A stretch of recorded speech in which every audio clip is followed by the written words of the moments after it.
Hello, everyone, and welcome to the new Season 3 of the World with Nate podcast. I'm your host, Nate Allison. Today we have with us Jennifer Jensen. This episode of the podcast is brought to you by Mattress by Appointment, Cedar Falls. Thanks, Katie, for hooking me up and helping me bring Season 3 of the podcast to the people. Jennifer, thank you for taking the time to come on the World with Nate. Thank you for having me. I'm super excited you're here. I watched your story from the outside, and I'm really gracious for your time, energy, and strength coming on to share this story. Thank you. It's a pleasure to be here. Oh, yeah. Thank you. I appreciate it. So let's get right started. Yeah. You and your husband, Mike, met when? We were high school sweethearts. So we the grew up fairy in tale. Yeah, it really truly is. We grew up in Independence. Very close. Pretty close to Waterloo, Cedar Falls area. Yeah. We live in Waverly. It's where we raised our family, but met in Independence as school. He was a couple years older than me in school. And I like it. So high school sweethearts. What do you remember of him being a little bit older than you? What were the things that fired you up? It was Mike? definitely a crush in high school. He was the athlete, but also the musician, the one who would take the stage as well with his big, powerful voice. Anybody who knows Mike Jensen knows that he had that voice. He was the voice, and but he was also the power athlete and the football player as well. And he honestly, he was the bad boy. The dual he threat. was the Triple threat. the triple threat. Covered all your boxes. Huh? Right, that's right. I love that. And Independence, you guys both grew up in that area? We did. Yeah, we both grew up in Independence, and he went to Waldorf College. Okay, yeah. He played football at Waldorf, and we started dating between my senior year of high school. Okay. He went to Waldorf and then transferred to Wartburg. And I wonder, did you have anything to do with that transfer? Maybe. And then I followed him there then the year later. Hell yeah. Yeah. So both you Wartburg attended grads. Wartburg as well? Yeah. Very both good. Wartburg grads. Hell yeah, that's cool. That's something that I Yeah. didn't know anything about. Yeah. Very good. And a college football player. Yep, college football player. Oh, yeah. And then stopped playing football to focus on music when he transferred to Wartburg. And, Gotcha. Music major. Well, that seemed to get him farther in life Yeah. anyway. So, as it always that would. football career. But to be that well-rounded and to be that quality at those things, that's quite the testament. To be able to sing and be a football player, you don't find that very much. Yeah. You know? He definitely was the triple threat. So what did you said he majored in music? In music, and then stayed another year at Wartburg. Maybe I had something to do with that too. I hope. You had another year. To get a music education degree. So music performance and music education and I was a biology major, so completely opposite. I was the brainiac and the piano player and I was in the labs all the time. So and looking at some of the older pictures that you fortunately let me look at. He seemed like kind of a clown, like the center of attention. Oh, yes. He would light up a room. Oh, yeah. Yeah. Larger than life, for sure. And that was very evident in those years, I'm sure. Yes, very evident in college years, but even more so with our family and our kids. Yeah. When it came on. The kids helped him stay young. Very good. As they do. Hell yeah, I understand that as well. Yeah. So you guys graduated from Wartburg College in Waverly, and then what was life like? Yep. Where were you? What was the plan? We got married. Right away?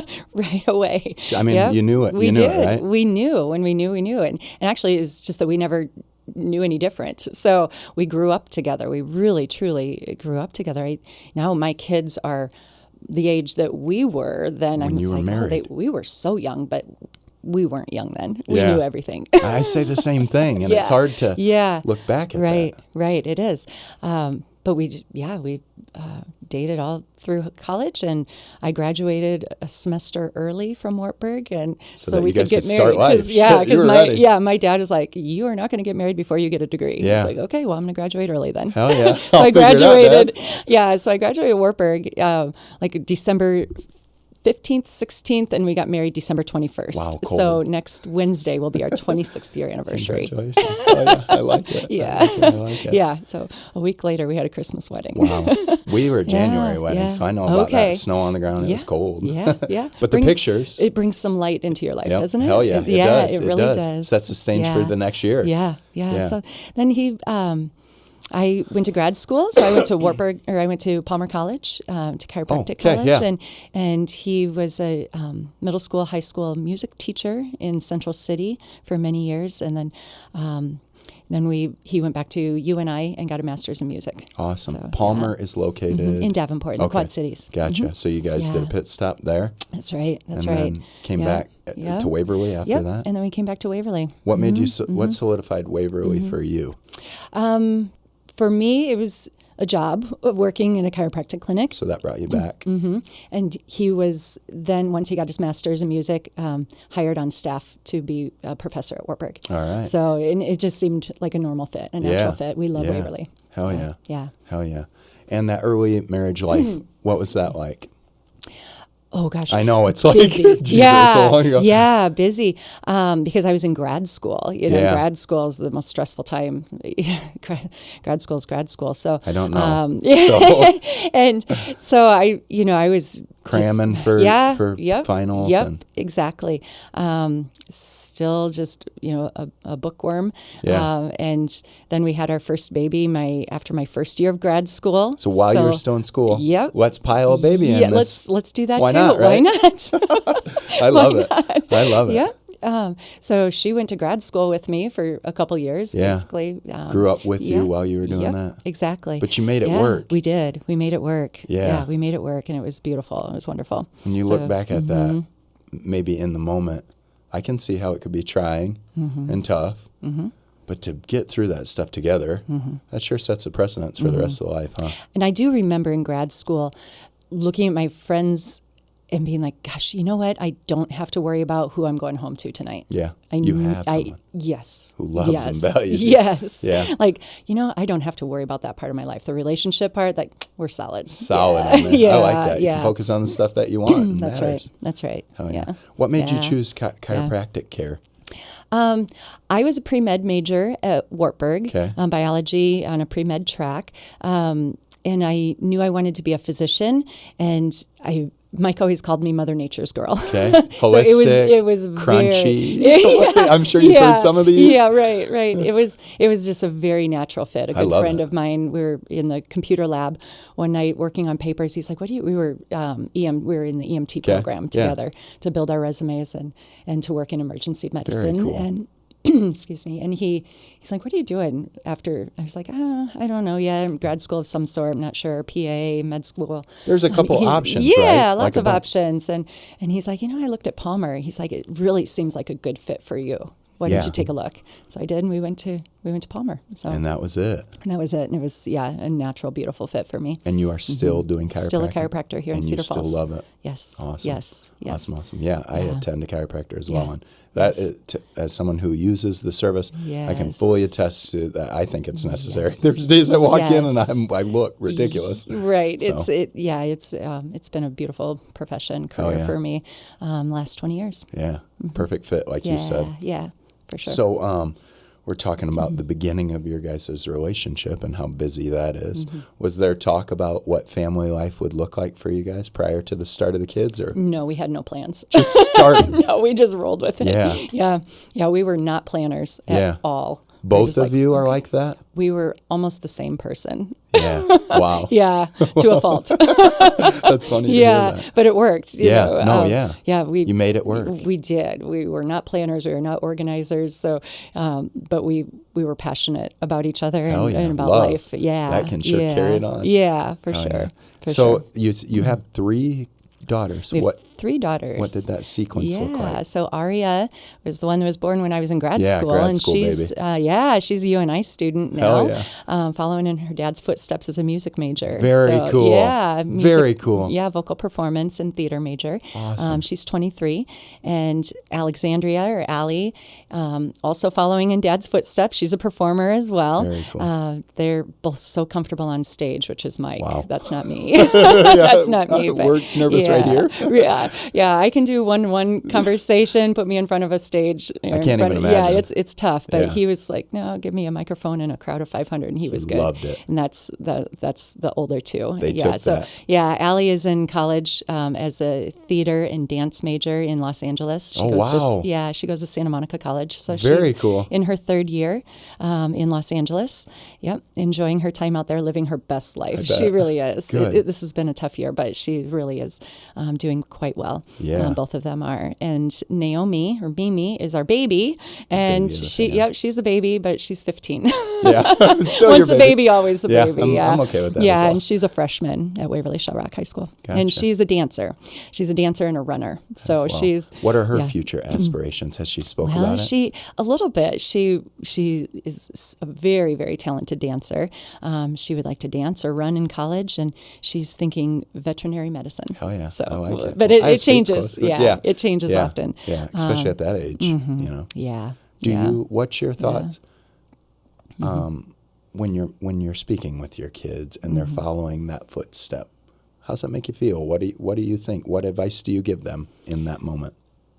Follow your heart. Yeah, follow your heart. And they're all so talented. Our kids they really have their dad's talent. And I was a piano player, so music has like deep roots in our family.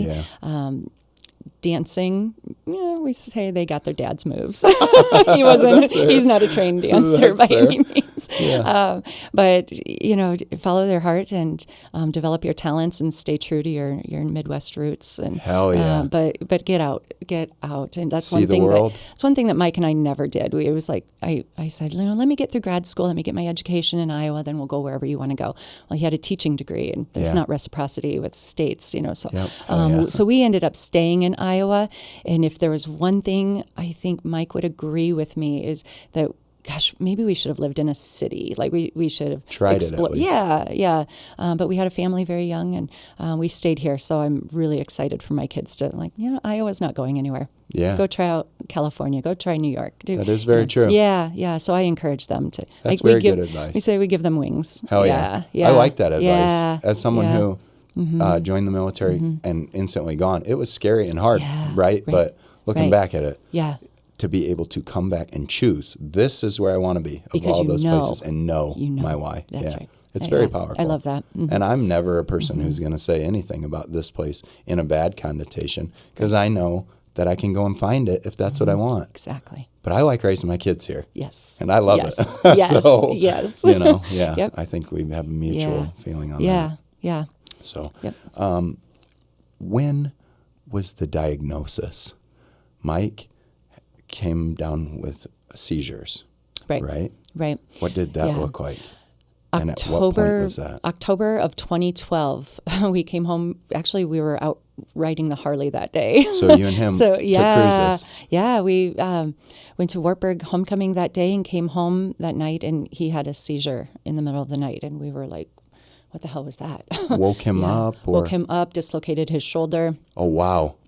He ran himself into the door to relocate his shoulder, went into the bathroom and sat on the edge of the tub, and I just trying to pull him out of it, had...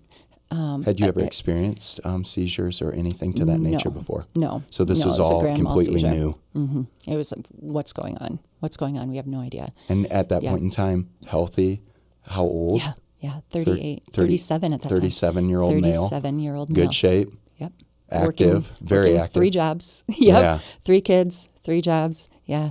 Very active. And you guys come home from Wartburg homecoming. Yep. And that night he has a grand mal seizure. Yeah. Now, explain that to me. Yeah. Just convulsions. A lot of convulsions. There's a period after a seizure where it's a haunting. If anyone, I know a lot of people have watched a seizure. It's when there's an emptiness inside in the eyes. Yeah. They actually, a person who's trying to come out of the seizure, the period following a seizure, they don't remember, or he didn't. His experience, and you could physically see that. Yeah, they're awake and they can communicate a little bit. He was communicating a little bit with me, but looking through me. And I was like, what in the world is going on? I think you had a seizure.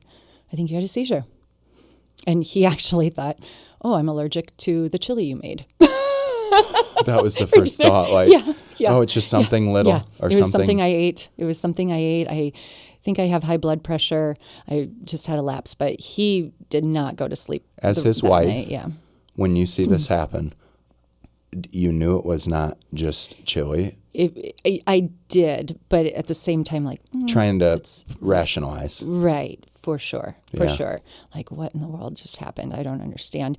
I remember tailgating. He was a huge Iowa Hawkeye fan. Oh, yeah. We can agree on that. Okay. Go Hawks. Go Hawks. So, I remember tailgating in Iowa City one time, and a good friend was a pediatric neurologist, and I don't even know how we started talking about it, but he said, everybody gets one. Everybody gets one seizure. We don't get too excited. Everybody gets one in their life. And so that always stuck with me, and I was like, that saying. And you thought, time's come. Okay, everybody gets one. So he and I had a discussion. We had an insurance company with a very high deductible, $6,000 deductible. Holy Here cow. we are in October. It's like, oh gosh, how much do we want to dig into this? And he said, Jen, you know what? We'd be luckier taking $6,000 to the casino. Than getting an answer. Yeah, he's like, don't let them kill me trying. Yeah. So we let it go, and we went on with our busy life. You saw the calendar. Yeah. I got to look at your lifestyle calendar. Yeah. It gave me anxiety. It was like, shit, these people have so much to do. Can't they just take a weekend off? Our kids were young. Yeah. They were, 10, not 10. I'm in it right now. Yeah. Jennifer. Yeah. It was, they were so young. I think Mimi was 3. Yeah. So we let it go. Went on with our busy. We're way too busy to deal with this and honestly, worry about it. And it's going to cost us so much. And he was more concerned about his shoulder. He had dislocated the shoulder, and he is a guitar player. So he was a director of worship at a large church. And so he played guitar, and he was in a rock and roll band. So every weekend he was in gigs. Usually Chicago, Minneapolis, Madison. Have broken arm. I can't play with his shoulder. So his brain focused right on that then. On the shoulder. How am I going to get this on fixed? The shoulder? Yep. And how are we going to rehab this? Yeah. So and I'm a chiropractor, so he's like, fix my shoulder. Yeah. Jen, fix my shoulder. Yeah. Yeah. So we let it go, and then February. So remind me the time that this happened. October of the 12 to February of 13. So it was months before it reared its head again. Exactly. We got through the holidays. Yep. A super stressful time. Exactly 10 years ago right now. Wow. Yeah. Super stressful time, but we just we're too busy for this. We don't have time. Right. He had a second seizure on February 12th of 2013. And what did that look like? The baby was in bed with us that time and woke her up, woke me up. And in between that time, I was in my clinic and saw an employee have a grand mal seizure. And we had to call paramedics. You had to deal with that so I saw it as a bystander. So when it happened again, no doubt in my mind, this is a grand mal seizure.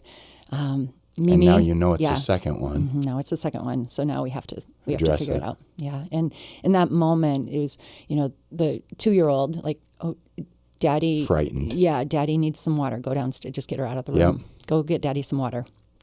Yep. Get her out of the room. So then February, we're like, okay, we've got to figure this out. And so then we started the investigation of what was going on. Yeah. And it wasn't until March 13th, so a month later, that they actually found the tumor in his brain. And it was a tumor on his brain. Yep, a tumor in his left frontal lobe of his brain. So being the left side, what sort of things were you looking at that would impact? Still nothing. At that point? Yep. Brand new. Absolutely nothing. He had no loss of function. He was still wanting to fix the shoulder. Yeah. That damn shoulder. He's like, I have to play my guitar. Yeah. I have to play my guitar. So we went to an orthopedic surgeon, and he's like, listen, you need to figure out your head. Don't worry about your shoulder. And we're so you got got that news that it's brain cancer. We didn't get that news until, when we had the MRI, they saw a mass or something? They saw a mass, yeah. And they called me at work because Mike had driven himself. And they called me and they said, you need to come pick him up. A lot of this tells the type of person that he was, I think. Yeah. I'll take care of it. I'll figure it out. We're fine. We don't have time for this. We're definitely a 2-car family. Yeah. Meet you in the driveway. I'm coming, you're going. This is the schedule. Look at the calendar. Yeah. follow it. Seeing each other in between. Hi, how are you? Good day. Yep. See you later. A lot of people who are listening are right in that life. Yeah. And I would have it no other way. We're just busy. Hell yeah. Busy, because that means our kids are involved and they're active, and we were involved in our careers. Chasing very your dreams. active. Yeah. Just living the life that really we had created, Hell that we wanted. There's some strength in that. Yeah. Absolutely. They called me and said, you have to come pick him up. I'm like, oh, it's probably because he has a seizure protocol. Okay. That's where your thoughts Yeah. went. So I left work, went over to pick him up. I was like, okay, met him in the parking lot of the imaging center. I was like, well, they're probably watching us, so get in my car. Let's run down to Culver's, get a bite to eat. And then I'll drop you back. And then I'm going to drop you back off. But over here, and you're going to go around this Oh side my of the cars gosh, to get in your Jennifer, car this is something we to would go do. back to work. And we'll see you tonight when we I'll got see to you remember tonight. 4:00 you have to. Yeah, don't forget. Yep. Hell yeah. So that's exactly what we did. Wow. He went back to church. He went back to work. I went to work. I got a call on my way back to Cedar Falls, and it was from the neurologist who said, you need to be here tomorrow morning at 8 a.m. And the world truly dropped. It's like when you're on a roller coaster or on like one of the rides at the park. It was, everything dropped out from underneath me. And I pulled around into the church. I followed him to make sure he got there. He was walking into the church, and I honked. It's like, Mike, they said we have to be in Cedar Rapids tomorrow morning at 8. And he's like, we don't have time for that. I was like, okay, I'll tell him we can't come. We can't come. And they're like, no, you're going to be here tomorrow morning at 8. I was like, they said we have to go. Yeah. Yeah. It's like, okay. It still was not reality and making sense at all. No. And even being in that doctor's office the next morning, and she's like, well, this is what we found. It's big lump. I was like, well, that's not his scan. Like, you really, truly become a conspiracy theorist real quick when nothing lines up. Right. Nothing lines up. Well, he doesn't have any symptoms. Nothing. It was just 2 seizures. It's got to be something else. Exactly. No change in his speech, no change in his memory, his behavior, nothing. Yeah.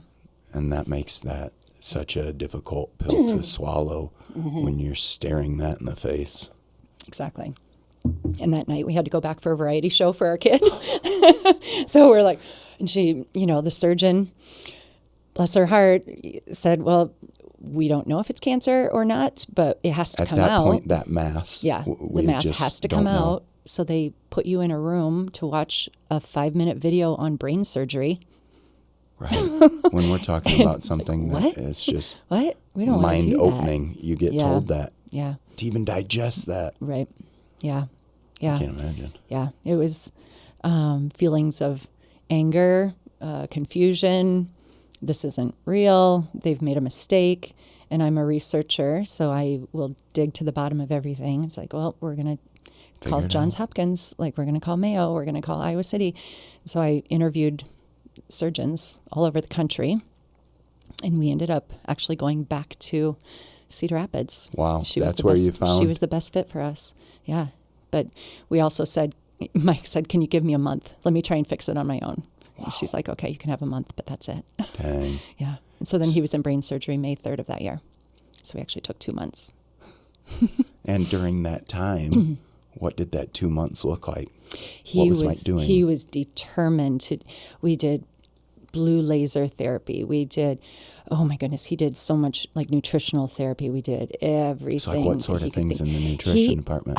It's really interesting. He did a program called, I think he called it Iron Horse or something, where you mix pure maple syrup and baking soda and flaxseed oil, because it will cross the blood-brain barrier, deliver an oxygen molecule from the baking soda into the brain to try and kill cancer. Had found. Yeah. And you're willing to try anything at that point, right? Anything. Backed against the wall. We bought a hyperbaric chamber. We did everything we could to avoid brain surgery. I'm very familiar with hyperbaric chambers. Yeah. I've got one in my basement. Be over. Like, I'm really interested in that. Yeah. We did it all. And then the morning that we were scheduled for surgery, they, of course, do an MRI. and it hadn't changed. So the good news was it hadn't Didn't changed. grow. It didn't grow. In 6 weeks, it hadn't grown. Yeah. Yeah, it was pretty much So identical. you had some light there. Yeah, but it didn't shrink at all, because had it shrunk at all, You would have continued to fight. Hell yeah. We would have pulled him out. Yeah. But it didn't change. So you knew you had to try something different then. So they went into operation immediately? Yep. So 6 What's weeks after we found that it. like when you're the wife sitting in that waiting room?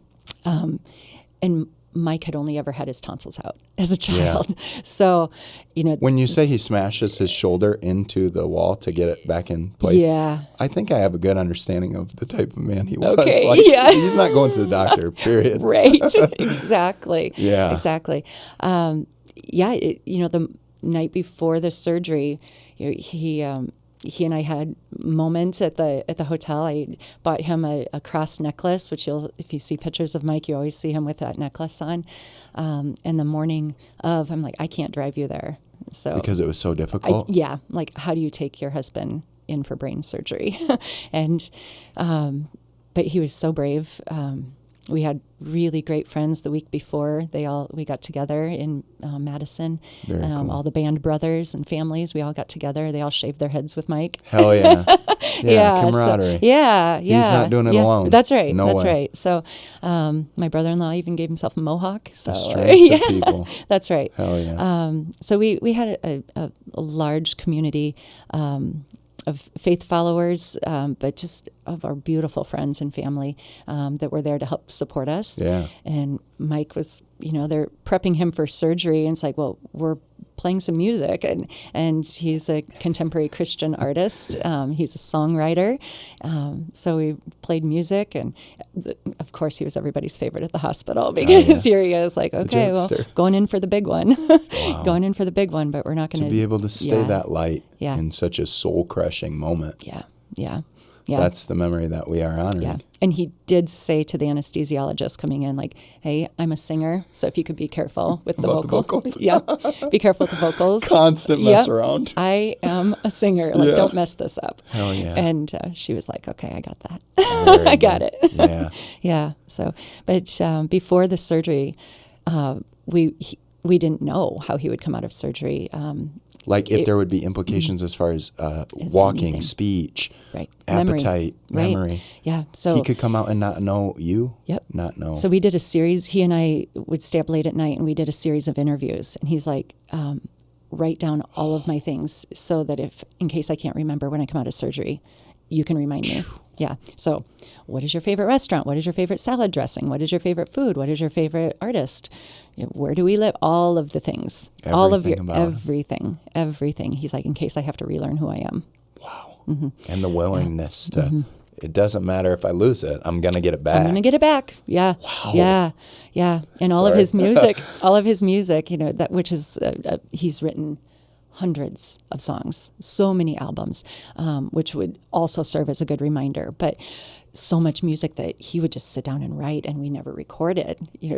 And we're still getting music coming out of the woodwork. It's like, wow, there's this track of this song that never made it to the studio. Like it's so interesting to have that now. Yeah, to have so much recording. But one of my distinct memories is staying up late at night interviewing him. This is while you have kids, while you're working, while you're going to appointments, while you're junior high, still finding the energy, still finding the time. And a toddler, yeah, and trying to keep my business, my chiropractic, as a business owner, and he was working at professor of music at Wartburg and a director of worship at a church, large church. I can't even imagine. Yeah, so I remember coming out of surgery, the surgeon came in. How long? I'm sorry. How long are we talking? Is it brain surgery? His surgery was, I think it was 7 or 8 hours. It was a Friday morning. Yeah, the only thing she had scheduled that day. That you're sitting in there wondering. Yep. He gets released. Yep. They brought me back to recovery while he was coming out of surgery. He still wasn't awake, but I got to go back. He actually asked them if he could do the surgery without going under. Of course he did. Because he was afraid he wouldn't wake up. Yeah. I was like, to have brain surgery awake. But they said no. They put him out. Yeah, they put him out. So Just the type of man. Yeah, but he said, I just want to know that I'm okay the whole time. I can't imagine. Can you do it awake? That's frightening. Yeah, terrifying. And so I remember the surgeon coming in. We were in intensive care then after surgery, and the first thing she said was, "Do you know who you are?" And he looks at her and he says, "I'm Michael John Jensen." Hell yeah. And she said, "But do you know who you are?" And he looked at me. He said, "I know who we are." Hell yeah. Yeah. Wow. Yeah. And you knew it was going to be okay. Yeah. Wow. Yeah. So I crawled up in his hospital bed with him, and that's where we hung out for a few days. And Yeah. And wow. Yeah. So then, recovery from that. Yeah. What that continued like. to work 2 jobs, continued to keep a full schedule. He was just chomping at the bit. When can I get released to run again? When can I run? When can I run? I can see it. Yeah. You want to return to that old way of life, the things that give comfort. Yeah. And he was just so determined. Like, this is just a blip on our radar. A speed bump. Yep. We're going to be brain surgery. Fine. Yep. We're going to be fine. I'm fine. We're going to be fine. Yep. There's no other way to fight that, really. Right.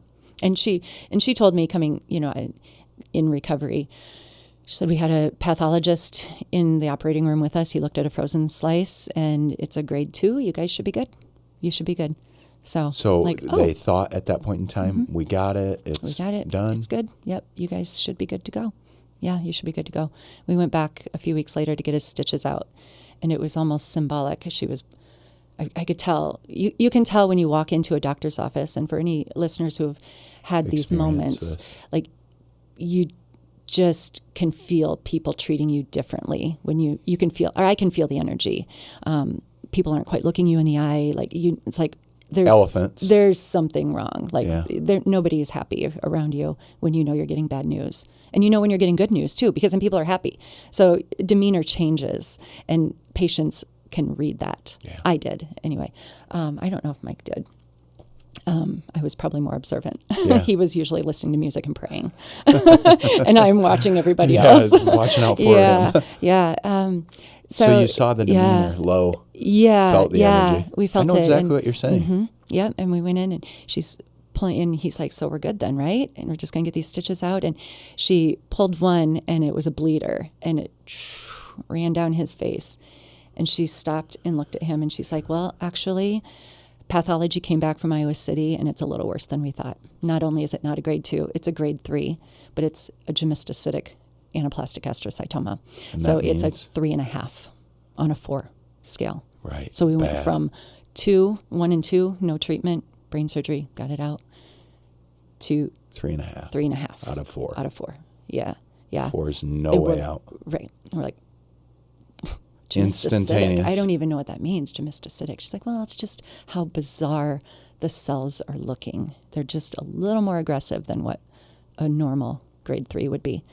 And looking back, where I would love to see brain cancer research go, or maybe head trauma research go. Mike had a head injury in high school on the football field, some track actually. Some kids were shaking the goalpost, and that goalpost came down and hit him right here. And he on laid his him left out. Side. Yep, right there. Laid him out. I just that night. Goosebumps. Yeah, he, small town. Went to the ER. They stitched him up. He was back at musical practice that night with 50 stitches in his head. Wow. No protocol. No aftercare. No protocol for concussion protocol, brain injury. Traumatic. Nothing. Stitch him up. It was wound care. And the tumor was, and when you look up gymnostocytic, it's usually an acute injury. So it's like, gosh, I wonder. That's where I would love to see brain cancer research. I'm not qualified to do that. But those are things that you have learned through your experience. Interesting. Wonder if this had started, because nobody could tell us. No. Nobody could tell us, like, how long has this been here? Where did it come from? I don't know. How did it get here? Yeah, how did it get here? And the kids asked if the surgeon could make his scar into a lightning bolt. Harry Potter, get the hell out of here. He was probably all fucking for it, too. Yeah. So he had a scar going this way from his injury in high school. He actually, the the surgical cut went the other way. He actually had a cross on his forehead. I had a gal come up. Yeah, I had a gal come up to me after church. A couple years later, and she said, Mike has a cross on his head. Like, he is bearing the cross right there on his head. It's like, whoa, yeah, you're right. It's not a lightning bolt, but it's a cross. That's even better. Oh, yeah, that's way better than Harry Potter. I mean, that's cool, but yeah, you have the mark. Yeah, so I don't know. I would love to see, brain cancer research go that way. That's wild, you know. Mm-hmm. And being a military guy, right? You understand. Absolutely. You understand, like, how head trauma and brain injury doesn't always... And a small-town football player. Yeah, I went to Estellar, which is not far from Independence. Right, I had 3 concussions in high school. Yeah, right. It was a medium concussion. Just make sure he doesn't fall asleep tonight. Right. Good luck. Right. So, I know those So we are things. progressing. I don't know. Interesting it's correlation. Very interesting. I will always wonder. Be curious on that. Yeah, because it was just such a bizarre diagnosis. Yeah. Yeah, to go from a 2, no, things look good. It's all well contained. Got all of it. Everything. Thinking you're fine. We got all of it. And I understand the medical profession. It's hard to make guarantees about anything. It's life. Yeah. But yeah. Knowing that background and what you guys do, I don't believe in coincidence either. Right. So. Right. So we were like, well, what does that mean? Yeah. She wipes the blood off of his head. Well, it means that we're going to start chemotherapy and you have 30 days of radiation. Like, what? Radiation, chemotherapy. And everything we've heard and he's like, are seen. you saying I have cancer? And she's like, that's what we're going to have to call it. Oh. Yeah. Yeah. Thinking that you're going in to wrap up. Get stitches out. And now you're looking at. Now you're in it for life. Yeah. He still was like, okay, I'll do your rounds. I'll do the rounds. I'll do what you tell me. We're still going to do everything that we do. Yeah. I guess I'm blessed to be able to read research and to Formulate. be, and to be an advocate, and but also to have the degree that I have and understand Eastern and Western medicine. 100% agree with that. We're going to do all of it. Yeah. We're going to do it all. We're not going to just take one road because of however Right. to get it fixed. Right. Yeah. So we did that, and we were in treatment for. Well, then my oldest daughter, we were like, you have to get your permit because Dad can't drive to his radiation every day. Somebody's got to take him. Somebody's got to take him. We can't drop him off at Culver's. Right. So she grew up real quick. Yeah. She grew up real quick. She's like, okay. Be a responsible kid. Yeah, get my permit and help get Dad to his appointments. Hell yeah. So, that she was in that age that it was, she's old enough to understand, but still such a baby. When I think about 13 is still so young. And as a parent, like, wow. Mm-hmm. What are your feelings towards that? What were those conversations like? Yeah, the conversations, honestly, we just stayed with our busy lives. Like, okay, well, Dad and I are also going to do this. We're going to need your help as much as we can, but we're going to do this. We're not, and he said, Jen, as we go through all of this treatment, just promise me the kids' schedules won't change. Like, don't take them out of things. He didn't want it to affect their lives. No. Wow, don't take them out of any him. competitions. Don't take them out of any of their classes. Get them to their music lessons. Get them to school. Get them to cheerleading. All of the things. Keep doing all of those things. Wow. Okay. So we did. Was that daunting looking at it? Yeah. I don't think it was. Because it was what you did? It's just what we did, yeah. That was your life you built. It's just what we did. So I guess just being thrown into it, it's like, well, we were determined and we were already busy. So it's like, well, now when I look back at it, it's like, how did we do that? I know. How did we do that? But when you're doing it, you just do it. You just freaking do it. When you guys didn't have another option. Yeah. And we had a lot of help from our moms. So our moms lived in Independence. So we had my mom up one day a week and his mom up one day a week to help with the kids. Strength of your family. Yeah. So Mike and I still had date night every Thursday. Very good. You had to. Yeah. Date night every Thursday. Hell yeah. Where'd date night take you? What was the favorite? Well, he would work late on Thursdays. So, usually just in Waverly, we would go to the Foot and hang out. And, usually. Have a good time and spend time together in that chaos. Yeah, exactly. You get 10 minutes together. Exactly. Yeah. So we would, meet friends or go out for a drink or just, hang out and we'd, Hell yeah. Yeah. When we're talking about faith and we're talking about receiving this diagnosis, did you ever see it shook in him? Or was he always 100% new? I did. You did? I did. And it actually, right before his surgery, I remember him calling me one day at work, and he's like, Jen, I need you to come home. And he's meet me at the diner. So we met him at the diner for lunch, and he had a breakdown. And he's like, I'm actually scared. I'm actually scared. It's like, okay. Well, you can't be. Yeah. I don't know. I don't know what to say to that. Like, Yeah. I'm terrified. I love but you. I love you. You're going to do great. We're really super confident in our team. I've interviewed all across the country. Yeah. We've done our research. Like, I don't. It's not in your hands. Yeah. Like, but he was shaken, but you didn't see it very often. Right. Yeah, you didn't see it very often. His faith was never shaken. He kept a journal. It's just scared. And his journal entries are beautiful, and he's released those to be shared. But there were a couple journal entries where it's like, just give me more time. Just give me more time with my kids. Yeah.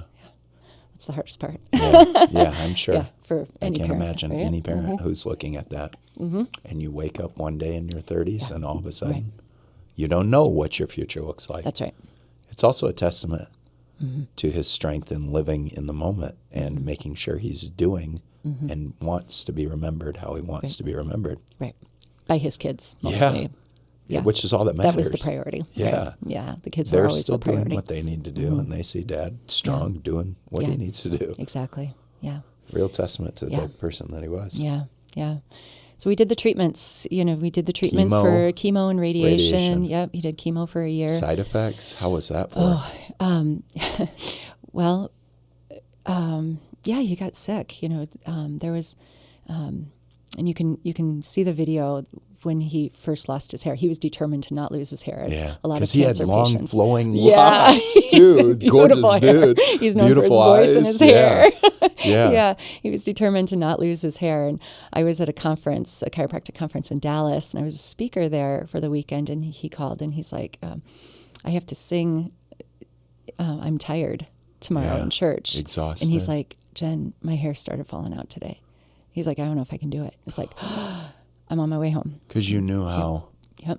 He was determined, because that's a big thing for kids when they see mom or dad's hair, like a physical effect, because he was so strong, still so active. It never still was so present. vibrant. Right. So when that visual reminder, Every day. the physical change, that was the only physical change that he had. He didn't look sick. He didn't look like he was in chemo. He was taking oral chemotherapy at the time once a month, for 1 week, once a month. So when his hair started to fall out, I changed my flight and flew home that night. And my dad and I were at church the next morning, and he sang, I'm Tired. And that's when he opened up to the church, and we have that video. It's at the end of the movie. So, Wow. Yeah, and he says, I've been going through my cancer stuff. And A lot of people probably weren't even aware. Yeah. And he's like, so that's why I'm wearing a hat. My hair started falling out yesterday, and that was tough. That was tough for me. I can't even imagine. So that was, really the only side effect that he Was had. the hair loss. And just fatigue, extreme fatigue. Yeah, very tired the week of chemo. Yeah. But he was a warrior. Hell yeah. Yeah. So then they took him off treatment. We got to the point where MRIs were was it less regressing? frequent. It was gone. It was gone. The surgeon was confident. I've got all of it. I got all of it. We're just doing this surgery because. to just make sure. Yep. Okay. Yep. This is just icing on top, just to triple check, make sure this doesn't come back. And she said, if it does, we'll take those little screws out and we'll pop that back off and we'll scoop it right back out. Yeah. And then we'll put chemotherapy wafers in your brain. We'll lay them in there. And so he was off all treatment in 2014. And in 2015, we went in for a routine scan, Checkup. like once every 6 months. And she's like, again, you get the... You felt it. Yeah. And I was very adamant that we would never have an MRI and wait till Monday for the results. No, that seems... who says that's horrible. okay? I saw people gotta get 'em doing today. it all the time. Yeah. My heart would go out to so many cancer patients who were by themselves, and they would come out of their scans and they'd say, okay, we'll see you on Monday. And they would walk out by themselves, okay. What we'll see you on Saturday Monday. and Sunday look like? Yeah, I can't imagine. No. So we would have the MRIs in the morning. We would go have a beer for lunch, Yeah. and then we'd come back for a report in the afternoon. And my sister and brother-in-law were there. My father was there. And this was 2015? She said, 15, yeah. And she said, actually, it's back. It's back, and this one wasn't so good, and it's in a place I can't get to. So it's right in the middle of the brain, the corpus callosum. It intersects the two sides of the brain. Okay. I can't get to it. Non-operable. Mm-hmm. She's like, let's talk to the radiation team and see if they can get to it. Even though you've already had a lifetime dose of radiation, let's see if they can do it again. Are the implications for more radiation at that point? Severe brain damage. But they didn't really tell us that. Yeah.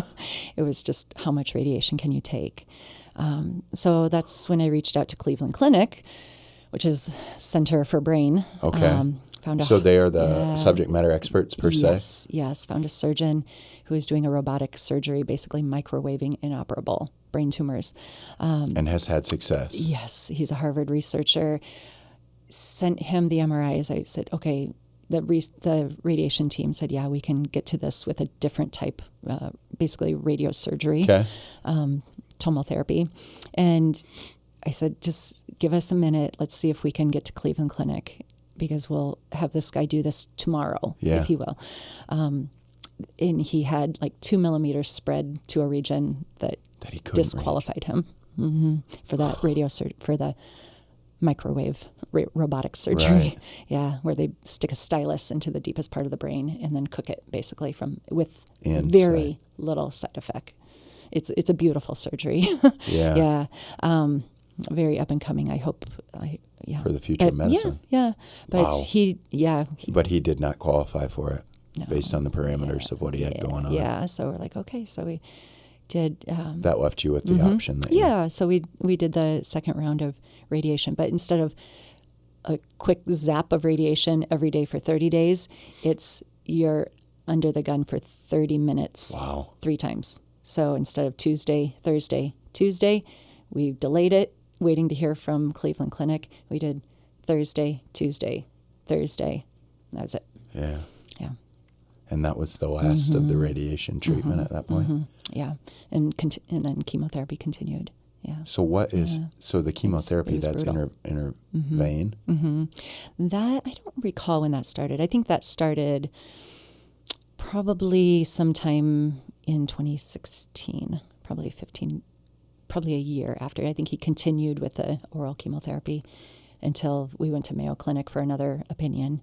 And they said, yeah, let's switch it up and do a different kind of chemotherapy. So then he started getting in the vein every 2 weeks. And at this point, is it's a tumor? Yeah. Is it growing? Yeah, it was growing. Yep. At that point, it was growing. But it was hard to tell how much it was growing because, of course, you're going to have swelling from the massive radiation. Right, So it's like the scans are showing that it's getting really, really bad, but we're expecting it to look like that. Yeah, so it was hard to tell what was how much actually was going on. How much was actual growth, how much is, just and at that point in time in with, his life, he still didn't have any side effects other than losing hair? Right. Wow. Yeah.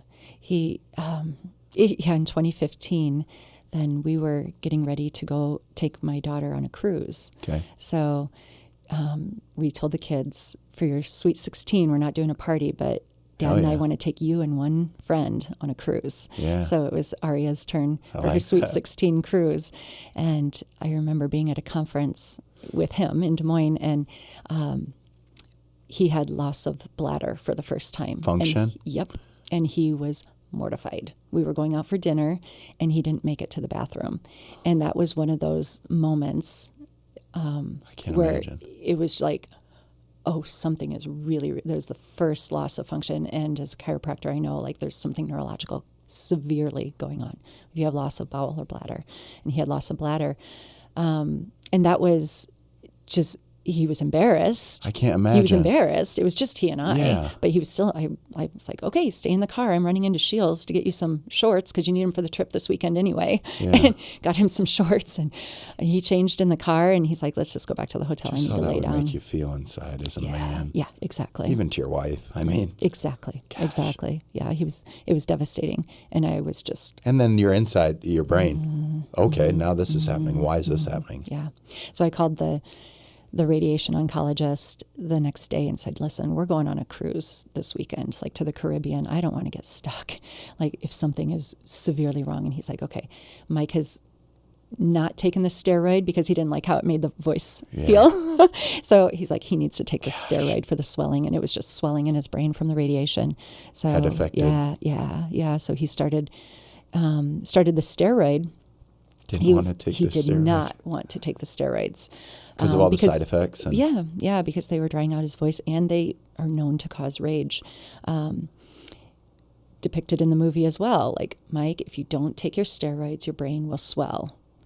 Following an episode of rage as it's depicted in the movie. We'll get to that. But, so he started taking the steroid, and he was like, wow, I didn't realize how bad I was feeling.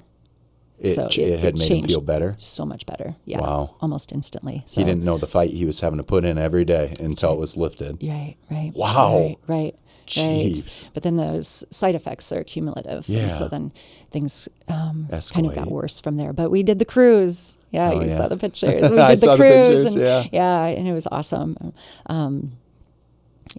So amazing memories. Great memories there. So, and that was in 2015. So then, brain damage really became apparent that summer and fall. So what sort of things? Losing the car. Like, he would didn't know where to work. he put it? Yeah, drive to work, and we would, we don't know. He would forget where he parked. He would kind of forget, like, makeup lessons if students, it's like, okay. For someone who had never had a single issue. Mm-hmm. Mimi remembers your youngest? Yep. She was really little. She doesn't have many memories of Mike before he was sick. She was little. Yeah. So this has been her life. But we were talking a couple weeks ago, and she said, I remember being really scared one time. I was in the car with Dad, and he started to leave town, and I made him turn around. I told him that I forgot something at home. He had to turn around. She said, because I was really scared. And just a little tyke, I know that Dad isn't right. And she said, I remember we were supposed to go pick up the dog at the vet, and he was heading out of town. Like, that's not where the vet goes. So just forgetting where he was supposed to go. What he was supposed to do. So I was like, okay, well, I'm going to buy you a planner. So I buy him a book, write all the appointments. This is the orthodontist appointment. This is the vet appointment, all of the things. This is when so laying it out for him, kind of being a personal assistant manager, so that he could keep doing what he was still capable of doing. Yeah. He just needed assistance. And because his memory. I'm so much for the empowerment of people, especially ones who want to. Yeah. You cannot keep that away. Right. And he had such a passion for teaching and music ministry. Hope Overflow is his music ministry band that he started at Wartburg, and they would go on tour. And such a powerful, powerful ministry that he led at the church and at the college. Yeah. And it was hard to keep him away from that. Even after he was not employed by either of them any longer, even at that point, every day he would get ready for work. And I would have to explain to him every day, Mike, you don't work there anymore. Yeah. You don't work there anymore. Like, you're going to stay here with Mom today. Gosh. Yeah, that was tough. That was one of the hardest things. Also seeing, he took care of everything for us. There was a summer where I realized he wasn't sending the right checks to the right people, like paying our bills. And, if you don't that was his role within your household. Yeah. Take care of the bills. And take your own medications. Yeah. So nobody tells you those things. So people who have gone through this, and as the caregiver's role, nobody tells the caregiver, okay, he's going to have a level of brain damage where you need to manage his medication. Nobody told us that. We just had to figure it out by default. But you're not taking them now you're sick. Yes, severely. It's like, I didn't know. So the education piece and the back end stuff, maybe you felt it was given to you, and then yeah, for sure. It's hard and then to hear. Figure it out. But we were young and we were smart. Thankfully, because there's people who aren't in that boat. Who now they're at the whim of whatever's being done to them. Right, and they don't have an advocate. And they don't know, and they don't know how to even find the answers. I can't imagine. I don't know how people get through it if they don't have an advocate that works and loves them, to just have a social worker help, and social workers Right. do amazing work, but it's their job. Yeah. It's not their love. Right. It's such a different, I can't imagine. No. The- And the yeah, loneliness if you were doing it alone. Yeah. So like my educational piece to people going through that is you have to stay on top of it. Like Yep. nobody tells And you. advocate for yourself. You do have to advocate for yourself and your family. That has been echoed you on this do. podcast Yeah. by every person who speaks on Yeah. issues in the medical field. Advocate for yourself. Yes. And Listen ask to questions. yourself Yeah. sometimes. Yeah. Ask the tough question. Yes. Push for answers. Yep. Push for answers. Push for options. Yep. Yeah. Yeah. That's important. Oh, yeah. I'll echo that as yeah. well. Yeah. So when things, those hardships started getting tough, you said your parents, your moms, you leaned on them, Yeah, your they local really friends helped. and family. Yeah, the moms helped so much with the kids. And they did it before Mike was sick. Like they just wanted to be Grandma. involved. Grandma. Yeah. Hell yeah. Yep. Grandmas were very involved. And very, very healthy. We lost Mike's mom in 2018. Sorry to hear that. She fell ill, like very unexpectedly and passed. And then we were down one caregiver. It's like, oh boy. Yeah. Because at that point, You needed help. Mike was severely disabled at that point. So 2018, what did Yeah. severely disabled look like? For someone who used to completely care for himself, run the family, run the... Right.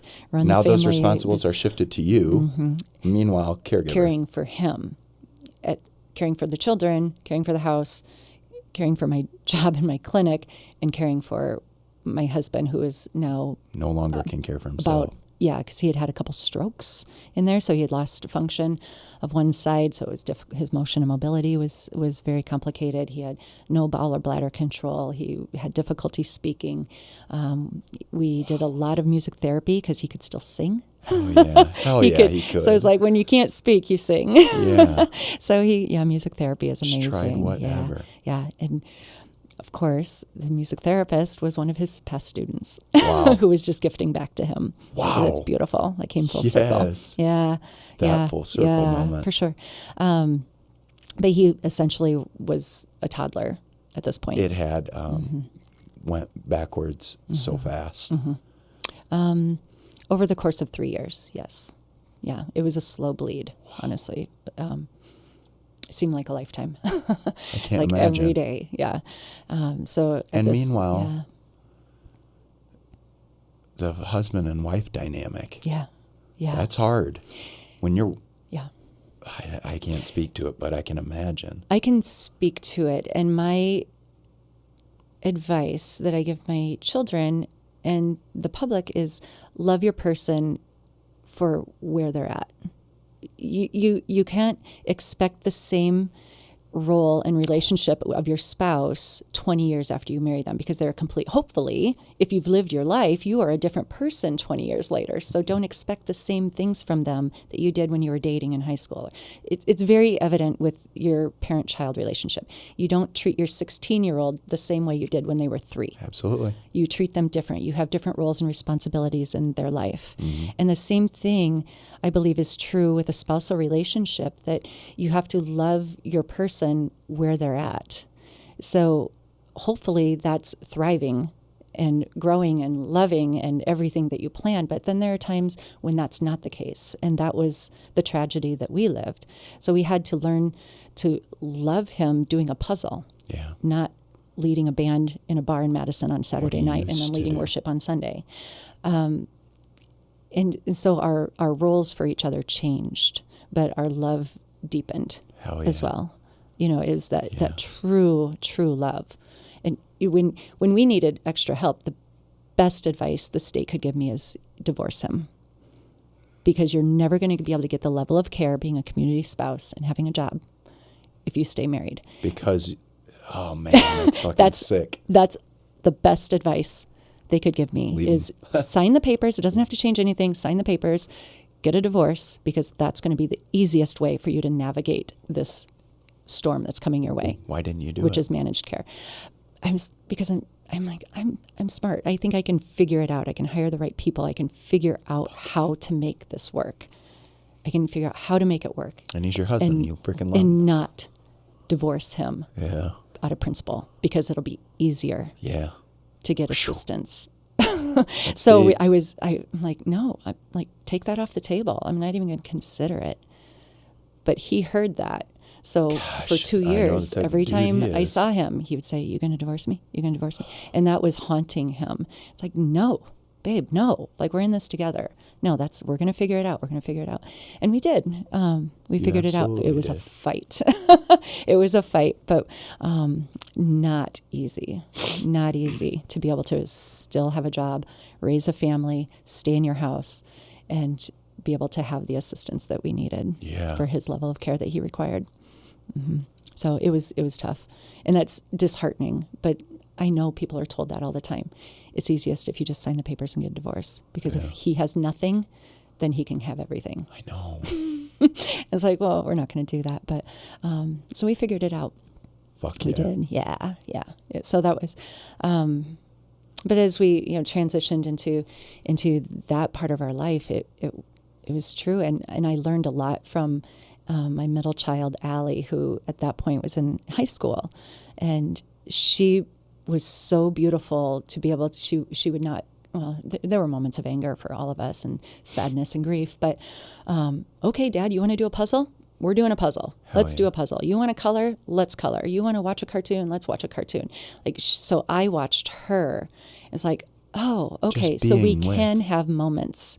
We can still have moments. It's not going to be the moments that I want, that I had 5 years ago, 15 years ago. Anything that I want, but it's still a moment. Like, okay, well, we're going to do a puzzle. This is what you have.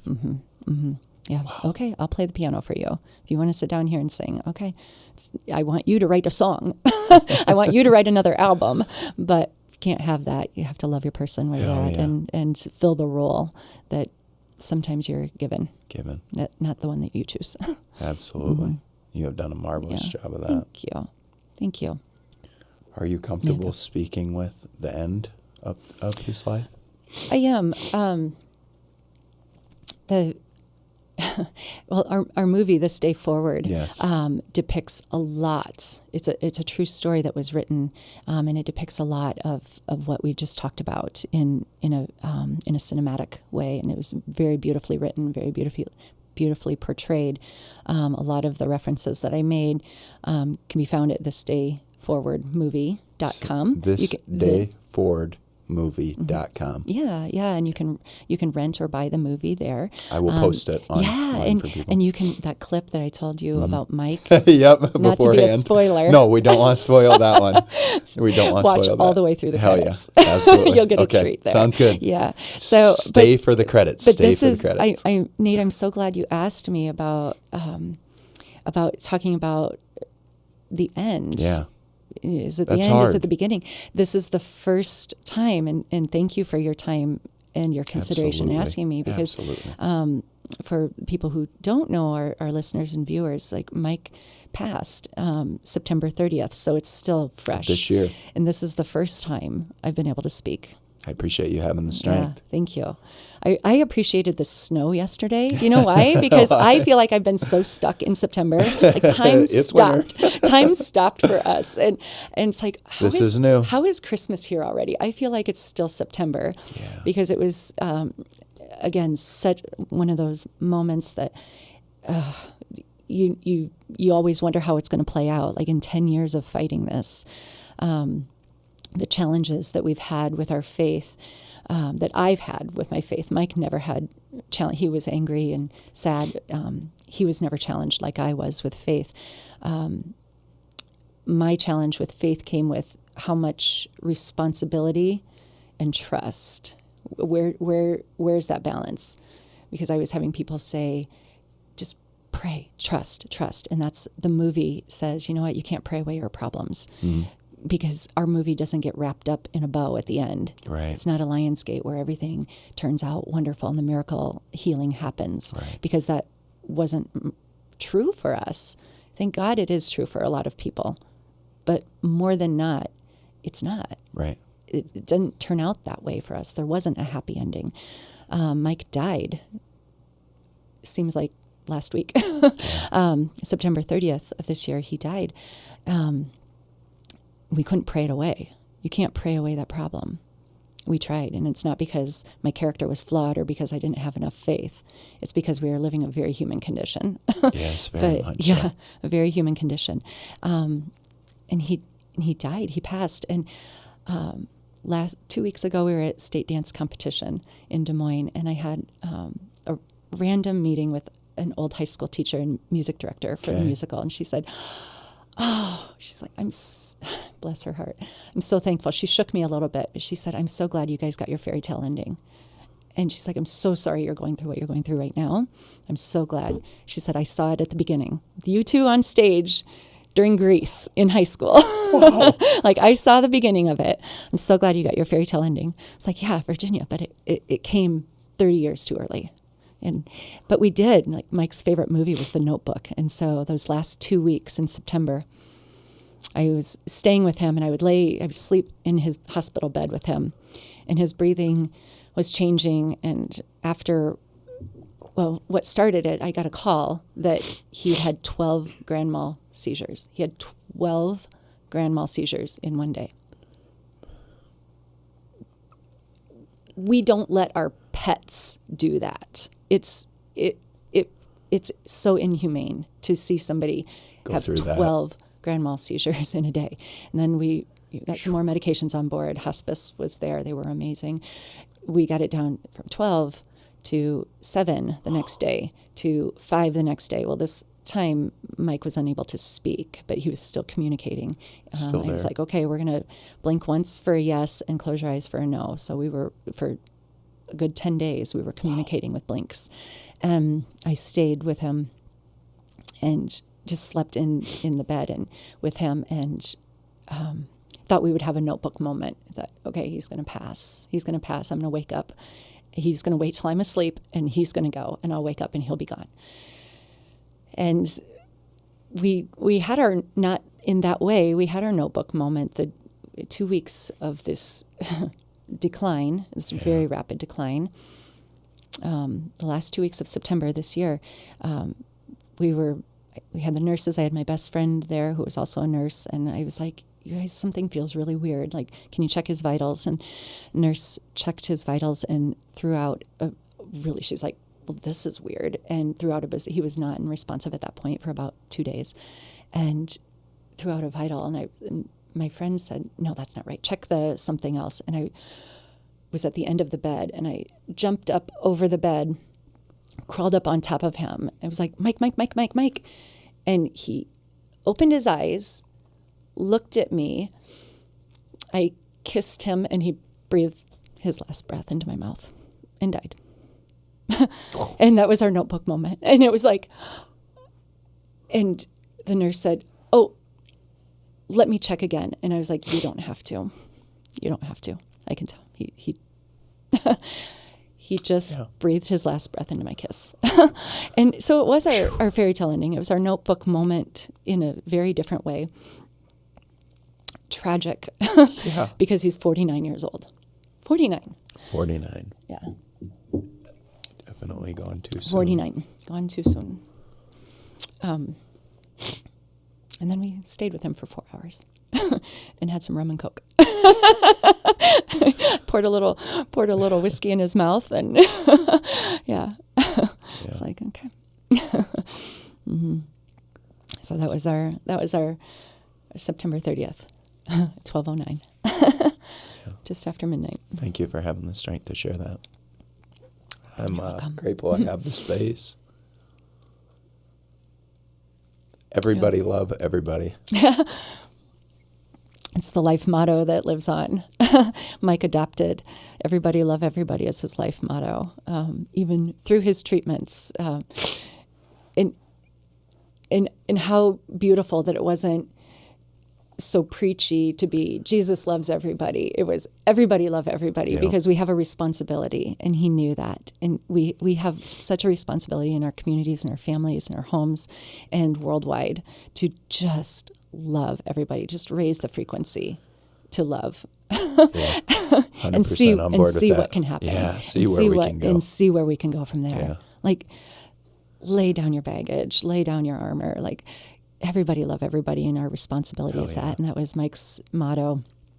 Lived by it. ELE, to live by it. And I've been a group since the funeral, which was October 21st of this year. So, gosh, just a few weeks ago. They got ELE tattoos. I had seen that. What a powerful thing. Oh, Mike would be, Hell yeah. Yeah, He's all for that. Fist bump that. Yeah, He would be humbled. Oh, yeah. Yeah, he is humbled. I know that. Yes. And I see so much of him in my girls. You know, Aria and her singing, and Allie and her singing and acting. Like, I see these girls. So I see these girls on stage, and they're so strong, and they are so resilient, and they've lived such an atypical life so far. Mm-hmm. Yeah, they've lived more life in their short teenage years, preschool, adolescent, teenage years, young adult life than most people have in a lifetime. Absolutely. And I give so much. I give so much thanks for that. They're going to make their way, and they're going to. Yeah. The strength starts at the top of the tree. Yeah. I'm amazed by the strength that you have and the stuff that your families went through. Thank you. And your husband's immense impact. It's fully seen in the community. Yeah. I hope you never doubt that, which I know you won't. Right. His ashes are in his guitar. Oh, yeah. Very good. Yeah, so if you watch his funeral, not many people knew that. That's a little what do they call it? A little egg. We put his, when I was in high school, I was a substitute piano teacher. And Mike and I were dating that first summer. And he came down to the studio when I was teaching lessons, and he found a guitar, and he didn't have a guitar. And he found a guitar in my music teacher's closet, and he started playing it, and I was like, oh, that, dusted off. Yeah. That obviously hasn't been played in years. And, so I asked my music teacher, can I buy that guitar? No way. Yeah. And she's like, no way. She's like, I'll just take it out of your paycheck. What do you want to pay for it? I was like, I don't know, $50. She's like, I'll take it out of your paycheck. Okay. Very so I gave cool. Mike that guitar for his birthday that year in August. And it was his first guitar. And it was a child's guitar. It wasn't what a musician should be using. But he wrote so much music. I mean, it had a broken bridge. It was, the case was worth more than the guitar. And he wrote and I recently found that out from one of the band brothers. He wrote so much music on that first guitar. Oh, yeah. So with his ashes, we're like, well, I was like, gosh, we don't want to put him in a good guitar because Aria is going to play that guitar. He'd be happy with that too. He wants the absolutely. Instruments to play music, absolutely. not to hold him. Absolutely. So we got that guitar out of his dad's basement, and my sister took the strings off of it. And the night before the funeral, we were like, Mike, you're going in the guitar. Oh, yeah. And so he's with us. Intentional. And he's in his first guitar, which is now priceless. I fucking love it. Wasn't even worth the $50 at the 25 years ago. Now it's priceless. Oh gosh, 30 years ago. Long time ago. I love it. Yeah. I can't let you out of here without coming to the firing range. So excited about this part. Yeah. Oh, yeah. Okay. So this episode of the Firing Range is not sponsored by anybody. If you would like to sponsor episodes of the Firing Range, contact me at theworldwithnatepodcast@gmail.com. You ready to rock and roll? Let's do it. The first question is coffee or tea? Which one are you taking? Easy. Dine out or home cooking? Home cooking. Winter or summer? Summer. Absolutely. So you're in that spot right now.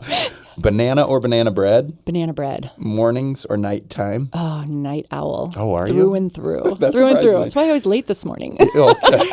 Fruits. I wasn't going to call you out. Fruits or veggies? Veggies. Travel or a homebody? Travel. I'm going to travel the world. Hell yeah. It's a worldwide wellness center. It's my mission. Yeah. I love it. Yeah. New Year's resolution type of person or continuation of good habits? Continuation of good habits. Yeah, I'm not that resolution either. Yeah. Past, present, or future? Which one are you taking? Ooh, I know that's a difficult one. That is so difficult. I'm going to go future. I have to. Oh, yeah.